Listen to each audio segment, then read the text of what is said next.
kahapon mga kakabsat. Pinigilan si Kaufman, Mr. Council, sabi. Nako po, Mr. Kaufman.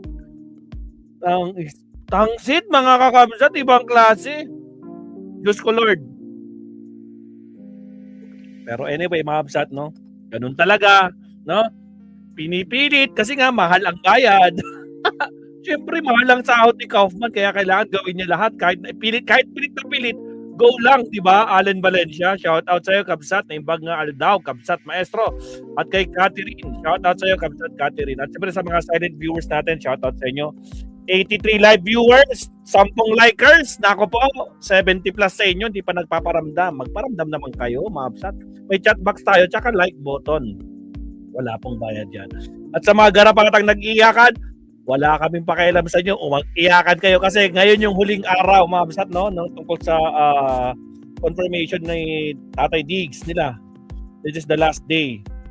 Tapos, I'm not sure kung bukas, meron pa yata bukas, pero yun ata yung tungkol sa pagka-detain. Yung mga, basta meron yun daw, yung hindi siya tungkol sa kaso ni Digo, pero yung mga naka-detain sa ICC. Meron silang yearly nila ginagawa yun. Pero as usual, hindi na naman natin ang tuwag. Mayabang lang, di ba? Nako po. Tapos ang dami ko na share, mga kabsat, ang dami ko na share ng mga sinabi ni Panelo, sinabi ng kung sino-sino mga attorney nila. Pati si Tikia may sinasabi, mga kabsat. Mamaya pag-usapan natin. Pero for the meantime, bakit nga ba? Nako po, si Kaufman napagalitan ni Judge Motok, no? Pero pagtawanan natin dito, no? ICC judge, pinagalitan si Kaufman dahil sa in-expose niya ang mga witness para mapatay sila. Nako po! Safe si Duterte. Really? Nako po, Diyos ko Lord. O, sige, pasok. Podcaster. Nagutom tuloy ako. Kailangan meron tayong merienda dito. Getting a cactus for a Again, guys, sa mga bagong pasok sa inyo, huwag kalimutan mag-like and subscribe. Mamaya, naka-live pa rin tayo. Dire-diretso tayo hanggang sa last hearing ng confirmation of charges ni Digong. Okay, pasok. Sir Bad, ikaw muna.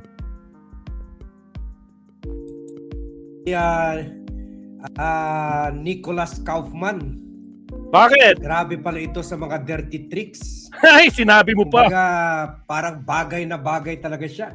Sa Na DDS. maging lawyer ni President Duterte dahil pareho pala sila kung mag-isip. Naman! Paldo! Na the end justifies the means.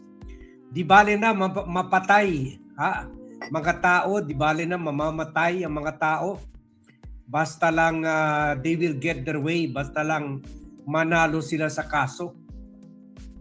Kasi ang itong si Kaufman ay pinagalitan ng korte kahapon. Pinagalitan ni Judge Motok. Lead Judge Julia Mutuk dahil binabanggit niya yung pangalan ng mga witnesses. Yung palang dahilan kaya ilang beses nawala sa ere yung ICC. Yun! Nawala sa ere, pinapatay pala ng sino man in charge. Attorney, napansin din namin kahapon yan. Ay, attorney tuloy. Sir Bad. Napansin din namin kapat kaya. Bakit kaya pag si Kaufman ang nagsasalta, lagi na, kaya pala, na-edit na. Kaya pala, totoo yata yung sinasabi na 30 minutes delay pala yung broadcasting. Advance sila ng 30 minutes. Kaya pala nagsisiputol-putol kasi nga may sinasabi si Kaufman na, ay, nako Diyos ko Lord. Sa ICC website or ICC. Tapos ito pa, Sir Bad, galit na galit yung mga DDS. Bakit nyo pinuputol? Galit na galit sila. Yung mga supporters sila. Bakit nyo pinuputol pag si Kaufman ang nagsasalita? Ano yan? Meron kayo? Binayaran ba yan? Tragis ako. Nagkamote talaga mga garapata. Oo, nag-iiyakan. Okay guys, sa mga di pa po nag-like dyan 22 likers pa lang tayo Baka naman, mabsat na. Baka naman 200 plus. 200 plus. Tapos 22 likers. Ay, grabe naman. Asan ang sustisya? 1% lang yung nag-like. Ay, Diyos ko Lord. Mga kapsat, 200 plus pero 22 yung likers. Like po tayo. Wala pong bayad yan, mga kapsat. O, pasok. Live live viewing o live feed. Kasi pinoprotection na nila yung mga witnesses. Tama. Offline, ilan beses pala binanggit ni Kaufman yung mga pangalan mismo. Agoy! Samantala, meron sila palisiya at humingi nga ang prosecution na huwag ilabas ang pangalan ng mga witnesses dito sa pre-trial stage. Sa Tama. trial, okay na. Okay na mag-testify sila mismo either by Zoom or personal level. Pero dito sa pre-trial, hindi pa nga sure kung ma-proceed ang kaso o hindi. Gusto ng prosecution team, wag muna ilabas ang pangalan, baka maharas, mapatay o mabayaran sila. Diba, in our earlier vlog, sabi natin na ginagawa lahat ni Kaufman at ni Duterte para malaman yung identity nito mga witnesses. Yung ilan alam na nila. Pero yung karamihan sa 400 or 539, hindi pa nila alam kung sino ito. Pero gusto nila malaman yung pangalan at gusto rin nila malaman ang address kung saan ito nakatira. Ngayon, lumabas sa observation at enlightenment na binigay ni Attorney Ruben Carranza, who we already vlog about earlier nung nandun tayo sa Zamboanga.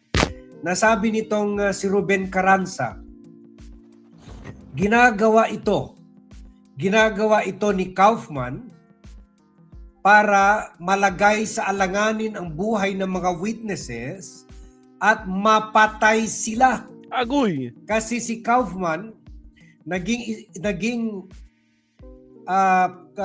abogado na ng isang African leader kung saan inilabas rin niya yung pangalan ng mga witnesses at pinatay ang mga ito.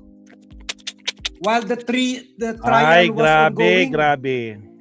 In the end, nalusutan yung African leader ang kaso niya dahil wala ng witness na buhay. Lahat patay na. Dirty tactics pa din. Siguro Tama. gusto gawin ni Nicholas Kaufman. Gusto niyang i-apply. Na patayin.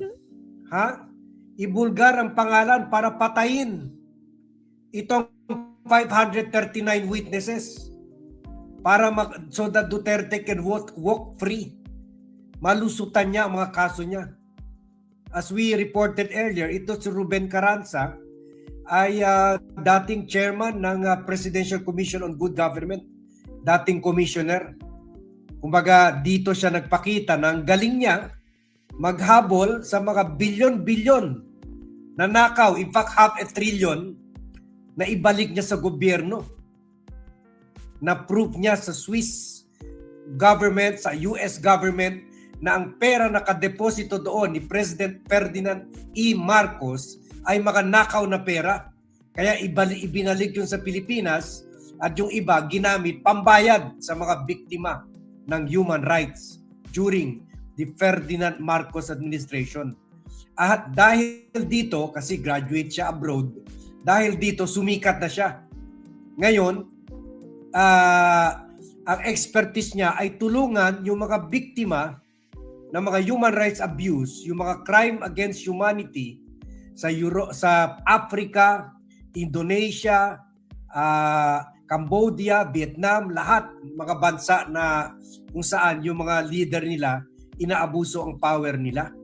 So mamaya ipe-play natin yung interview ni former PCGG Commissioner Ruben Carranza, and now also advisor of the International Criminal Court. Nabasa niya kaagad kung anong gustong gawin ni Kaufman sa pagbubulgar ng pangalan nitong mga witnesses. Gusto niya kung nasa publiko ng pangalan ng mga ito, isa-isa na ito, either bayaran, takutin, or patayin ng mga bata ni President Bongbong Marcos. Kasi kung wala ng witness, wala ng kaso. Makakalabas ng kulungan si Duterte, acquitted. kung buhay pa siya, kung matapos na yung kaso, yung trial in 10 years. Kung buhay pa, kasi 8 years old na siya. Parang inabuso pa ang katawan. Ha? So, kaya pala, ilang beses nawalan sa ere, yung pala pinapagalitan na ni Yulia Mutuk, itong si Kaufman. Kaya para there was a point na napagod na si Kaufman, sabi niya, pagod na ako, tigil muna tayo. Kasi bad trip na siya. Bad trip na siya kay Yulia Mutuk. So i-play natin itong video ni Yulia Mutuk kung saan niremind niya si Kaufman. Huwag mo sabihin dito sa trial yung pangalan, mag-stick ka sa code. Yung meron sila dash, DSD, ganun-ganon, dash, ganun-ganon. Huwag yung pangalan mismo ng mga witnesses ang banggitin mo. Protect the witnesses. Ito, panoorin natin. Ito, pinapagalitan niya si Kaufman. I'd like to begin with an oral ruling regarding the redactions made to the transcript and direct to broadcasting today. The chamber notes that redaction. Redaction, ibig sabihin yung Buburin. meron nga dokumento pero naka-cover yung pangalan, naka-block yung pangalan. Pero ang ginagawa ni Kaufman, binabanggit niya yung pangalan kahit naka-block na. Were made to the transcript and to the direct broadcast of the hearing subsequent to an application by the prosecution and which was opposed by the defense. The application of the requested redactions apparently would be a problem and could lead to hearings being held in closed session. The chamber wishes to recall an earlier ruling.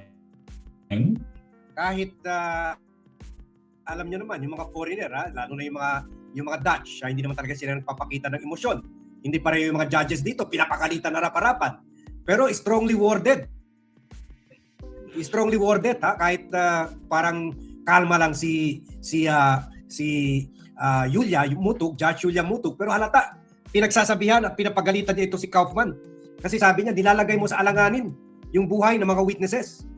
Buti nga sa'yo. No wonder si Kaufman na yung nag-resume ulit. Sabi niya, tigil na tayo, pagod pa ako. Break muna ako. Napikon na rin siya kay Mutuk kasi pinapagalitan siya, pinagsasabihan siya. Kaya pati nga sa mga interview ng mga vloggers saka reporters. Bakit nawala sa ere. At pikon na si Kaufman kahapon. Hindi dapat binabiolate itong ruling nila na dapat code lang ibigay sa mga witnesses. A problem and could lead to hearings being held in closed session. Winarningan pa nga yan niya.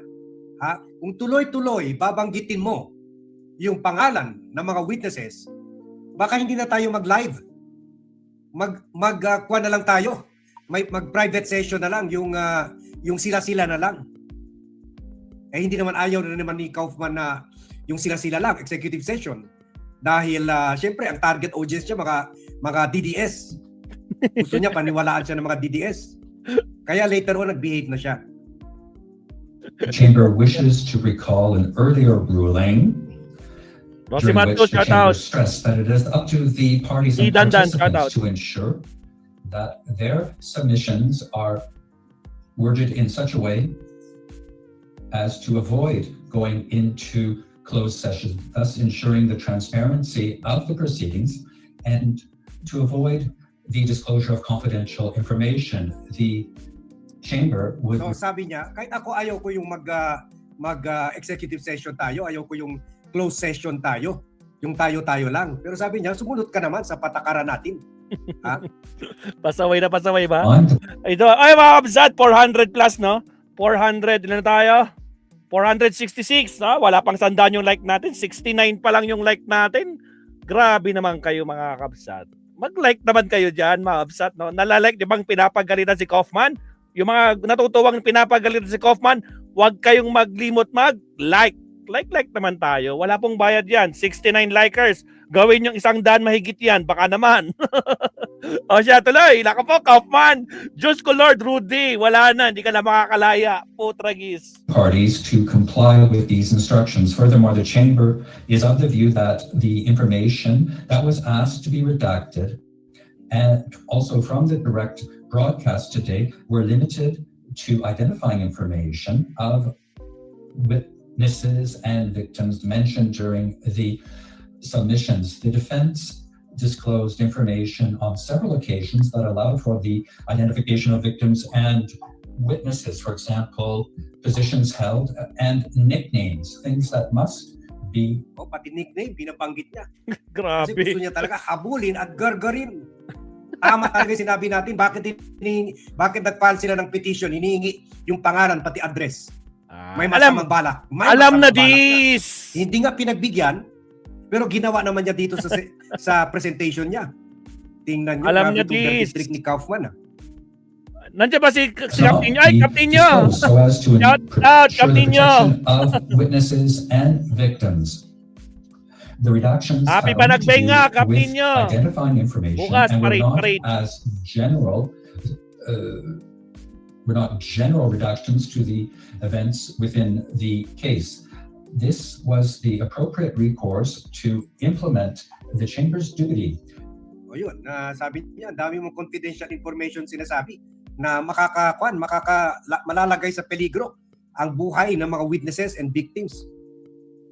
Kuwan na nga, survival na nga ng EJK, papatayin pa. Ay, Paul Lim, thank you sa suporta sa independent and truthful vlogging. Sabi niya, sa totoo lang ba't nagalit ako sa pinagagawa ni Kaufman? May sinabi rin siya, may patayan pero minimal. Ang mga patay, numero lang sa kanya. Ang dumi maglaro. Meron pa nga nakakatawa, di ba? Maalala niyo yung laod quarry, di ba? Sabi ni Kaufman, wala naman silang proof na talagang mga EJK victims yun. Malay natin, baka World War II victims yung mga nandun. Tragis. Diyos ko pa, Lord! Mga World War II victims daw yung mga labi na nakita sa laod quarry na yon. Anak ng kamote. Ang galing mag-twist, no? Tragis. Pero wala, hindi makakalusot 'yon. Again, mga Absat, shout out, almost 500 na tayo, no? 495 live viewers, no? Baka naman sa mga hindi pa nagla-like diyan, buti pa si Kabsat Nino Barzaga, pang 81 siya. O sa mga hindi pa nagla-like diyan, like naman tayo, mga Absat, no? Nako po, lalo na iiyak ang mga garapata ngayon. Tuloy, Sir Bad, pasok. Hardly siya tulad ng kanyang kliyente. Ang galing mo, Paul. Kasi yan ang susunod na vlog natin. Yan ang susunod. Ngayon sana, pero inunahan ko ito kasi medyo kumulo rin yung dugo ko dito nung pinadala ito ng bad team sa atin. Kasi biktima na nga, namatayan na nga, papatayin pa rin pati yung mga survivors, yung mga kamag-anak ng mga biktima. And to make things worse, Paul, ginagawa naman niya pala ito noon sa kaso ng Kenya. Ang galing nito si Attorney Ruben Carranza, siyempre graduate sa top schools sa Amerika as a international lawyer. Mark Bon Jovi, shout out. Allen Valencia. Si Mutuk. Rosie Matu, kamusta? The safety and well-being, including psychological well-being, the dignity and privacy of victims and witnesses in accordance with Article 68 of the Rome Statute, without having to hold the hearing in private or closed Shout out session. watching from Seoul, South Korea. Hindi ko maintindihan yung pangalan. Actions that were applied. Shout out sa'yo, Kabsat, ha? Reminds the defense not to disclose information Buluan Chen, name ko. Buluan Chen. That could identify witnesses and victims in accordance with Article 8 of the Code of Conduct of Counsel. Yan, durog. Putragis, nakakahiya mga Kabsat, si Kaufman. Grabe. Tapos naka-live stream to, buong mundo nakikita. Pinapagalitan si Kaufman. Just Lord, pasaway talaga basta DDS. My goodness. O guys, sa mga di pa nag-like, 500 plus, 146 pa lang yung like natin. Gawin nyo namang 200 plus yan, mga Kabsat, baka naman. Like po tayo. Maraming salamat. Tuloy. Thank you, Inquirer. Durog at sunog si Kaufman. Nag-apologize naman siya. Sabay, sabi niya, Kaufman kasi pangalan ko eh. Kaya umuubo ko, Sige, banat. Bagay na bagay yung pangalan sa kanya, Kaufman. Yan. So ito si attorney si Attorney Ruben Carranza. Senior Expert, International Center for Transitional Justice. Grabe ha. International Center for Transitional Justice. Ibig sabihin, tinutulungan niya kung lahat yung mga biktima ng mga injustice, mga abusadong leader na dahil sa experience niya, sumikat siya sa paghabol kay former President Ferdinand E. Marcos. Tayo dito, ulit natin sinasabi yan, dahil tayo naman dito, while kanina sa previous vlog, dinipensahan natin si President Bongbong Marcos, in fact 2 vlogs, dinipensahan natin si President Marcos laban kay Kaufman, pero hindi naman tayo maka-Marcos kasi hindi pa rin natin nakakalimutan yung ginawa ng tatay rin nila, si Ferdinand Marcos sa atin. Kaya hanggang ngayon, mahirap pa rin na bansa ang Pilipinas. So, at hanggang ngayon, yung mga galamay niya, si Romualdez, andyan pa rin. Nagnanakaw pa rin. Ay, wala tang pag-asa ang Pilipinas. O, dito na tayo kay Juan. Dito na tayo kay Ruben Carranza. Direct evidence indicating that even 2 of their so-called co-perpetrators actually met to agree to such a proposal. The ICC's pre-trial chamber explaining why part of the live stream of former President Duterte's confirmation of charges hearing was cut. Presiding Judge Yulia Moto says redactions were made to the transcript of the proceedings as well as the direct broadcast of the hearing due to the defense disclosing information that may identify victims and witnesses in the case. International justice expert attorney Ruben Carranza also sounding the alarm on Nicholas Kaufman's move. Diyos ko Lord. The larger implications to be in the sense of implications on safety and implications of their security is that many of the victims and as well as Leonardo, shout out. are at risk in terms of their lives, in terms of their protection, because once they're identified, once it's easy to know who they are, not only them but their family members are at risk. While we can say no one in the Philippines saw that, first of all, we know that there are Filipinos in the gallery. Shout out Marisa. Marisa Sunakawa, shout out. As they self-proclaim as lawyers of Duterte. And so, essentially, the breach has already happened. In one case, in the Kenya political violence case, by the way, Nick Kaufman was also a part of representing one of the defendants. Witnesses were killed, witnesses were intimidated, even a lawyer was intimidated, not mistaken, killed in Kenya, and the case had to be withdrawn by the prosecutor. Why? Because at that time, the prosecutor, Fatu Bensouda, didn't have witnesses anymore. May shout out, Nets. Tingnan nyo.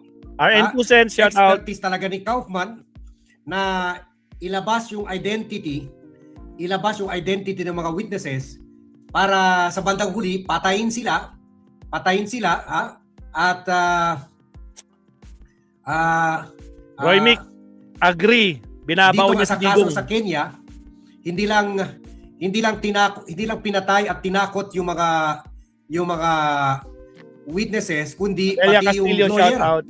Pati yung lawyer ay tinakot hanggang sa bandang huli, na-withdraw na lang yung kaso.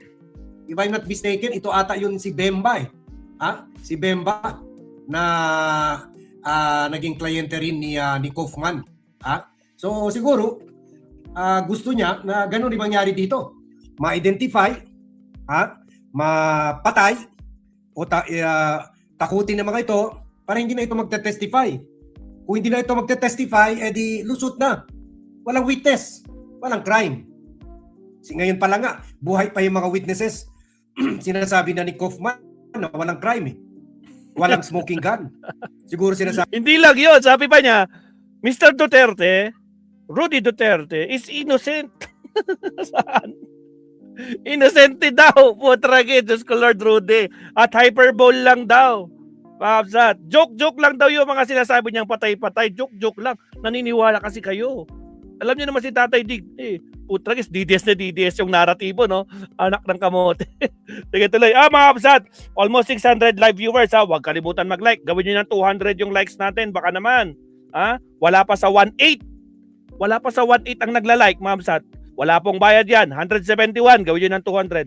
Maraming salamat po. Baka nakalimutan niyo lang mag-like. O, pasok. Sabi niya yan, ina-advance na niya. Na pagdating, kasi remember, after this, may 60 days pa ang korte para mag-decide whether to affirm. Kung na-affirm nila in 60 days, pagkatapos ganun na mga witnesses, para pa yung trial. Baka mawi-withdraw lang. Pareho sa nangyari sa Kenya. kung saan lawyer rin si Kaufman ng Kenyan leader na pumatay ng mga tao roon. Vice President ata yun, Bemba. Bemba ang pangalan. We can say no one in the Philippines saw that. First of all, we know that there are Filipinos in the gallery. Some of them are linked to Rodrigo Duterte, whether supporters or as they self-proclaim as lawyers of Duterte. And so, essentially, the breach has already happened. It's in one case, in the Kenya political violence case. By the way, Mick Kaufman was also a part of representing one of the defendants. Witnesses were killed. Witnesses were intimidated. Even a lawyer was intimidated, not mistaken, killed in Kenya, and the case had to be withdrawn by the prosecutor. Why? Because at that time, the prosecutor, Fatu Bensouda, didn't have witnesses anymore. Pero mo, Diyos ko Karas Lord, also believes naubusan na yung mga witnesses, kaya na-withdraw na lang yung kaso. naubusan So, ng gusto rin bala. Ni Kaufman, withdraw rin ang kaso kay Duterte dahil wala ng witnesses.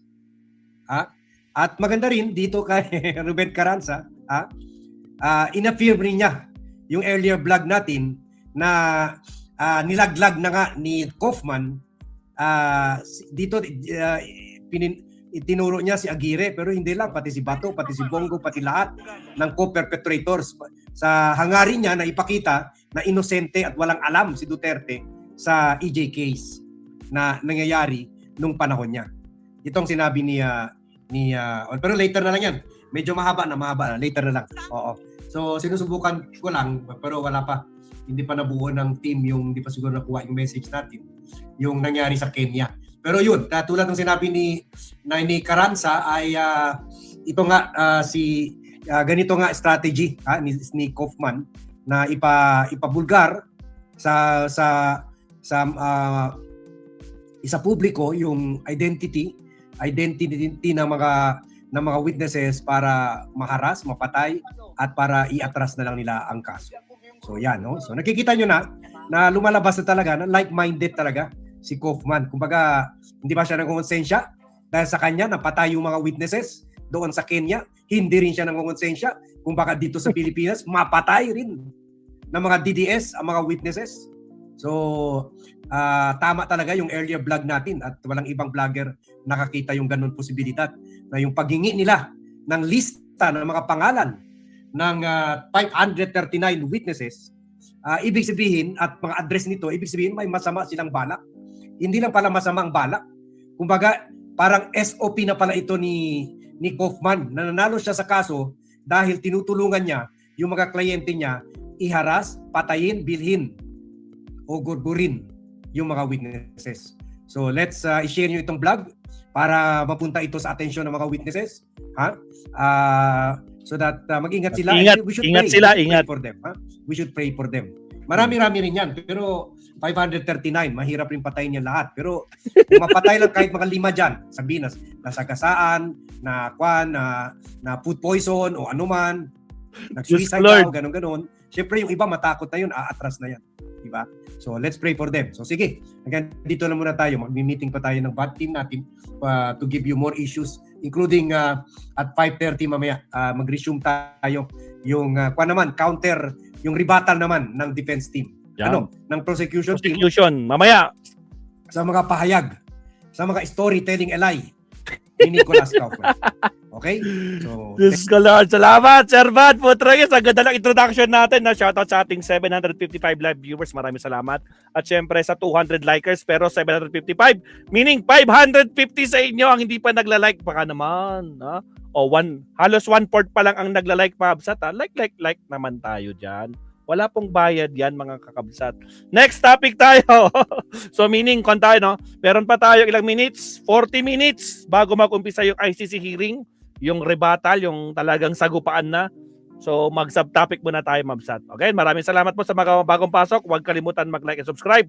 Subtopic po tayo. Huwag muna kayong umalis, Mabsat. Here we go. 30 seconds muna tayo.